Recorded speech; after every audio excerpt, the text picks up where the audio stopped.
Welcome back to first day first show. ఈరోజు మనం Chennai love story movie review గురించి మాట్లాడుకుందాం.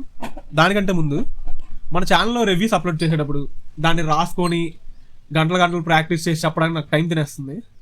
సో అలా కాకుండా ఈరోజు నుంచి ఒక ఫ్లోలో రివ్యూని చెప్పుకొని వెళ్ళిపోదాం. మధ్యలో ఎక్కడ తడబడిన ఫ్లో మిస్ అయినా క్షమించండి. పెద్ద పెద్ద మిస్టేక్స్ ఉంటే ఎడిటింగ్లో లేపేద్దాం.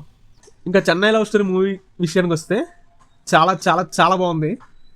ఫస్ట్ హాఫ్ అలా వెళ్తుంది, ఇంటర్వెల్ అయ్యేసరికి ఓకే ఫీల్ వస్తుంది. కానీ సెకండ్ హాఫ్ మాత్రం మాస్టర్ పీస్. అసలు సెకండ్ హాఫ్ హిలేరియస్గా ఉంటుంది. ఎమోషన్తో గుండెని పిండేస్తారు, లాస్ట్లో ఏడిపించేస్తారు. ఎండ్ క్రెడిట్స్లో గోల్డ్ ఫిష్తో ఒక కంక్లూజన్ ఇస్తారు, అదైతే బుర్రపాడు. అసలు ప్రీ క్లైమాక్స్ దగ్గర ఒక సీన్ ఉంటుంది, గూస్ బంప్స్ వస్తాయి అసలు. ఇంకా నెగిటివ్స్ లేవంటే ఉన్నాయి. ఫస్ట్ హాఫ్లో అక్కడక్కడ వీక్ రైటింగ్ అనిపిస్తుంది, కొన్ని సీన్స్ కొంచెం క్రింజ్ అనిపిస్తాయి, ఇంకా స్లో పేస్డ్గా ఉంటుంది నరేషన్. అంతే. ఇవన్నీ పక్కన పెడితే సినిమా మాత్రం ఒక కల్టీ క్లాసిక్గా నిలిచిపోతుంది. మూవీ స్టార్టింగ్లో మెలోడీ బ్రహ్మ మణిశర్మ మ్యూజికల్ అని వేస్తారు, దాన్ని బట్టి అర్థమైపోద్ది ఆయన మ్యూజిక్ ఏ విధంగా ఇచ్చారన్నది. ఒక 2 సాంగ్స్ ఉంటాయి పీక్స్. అసలు మ్యూజిక్ కూడా చాలా బాగుంటుంది త్రూ అవుట్ ద మూవీ. ఇంకా యాక్టర్స్ పర్ఫార్మెన్స్ విషయానికి వస్తే కిరణ్ అబ్బోరావు అన్న ఎరగదీస్తాడు. హీరోయిన్ శ్రీ గౌరీ ప్రియ కూడా చాలా బాగా చేసింది. సపోర్టింగ్ క్యాస్ట్ అంతా బాగా చేశారు.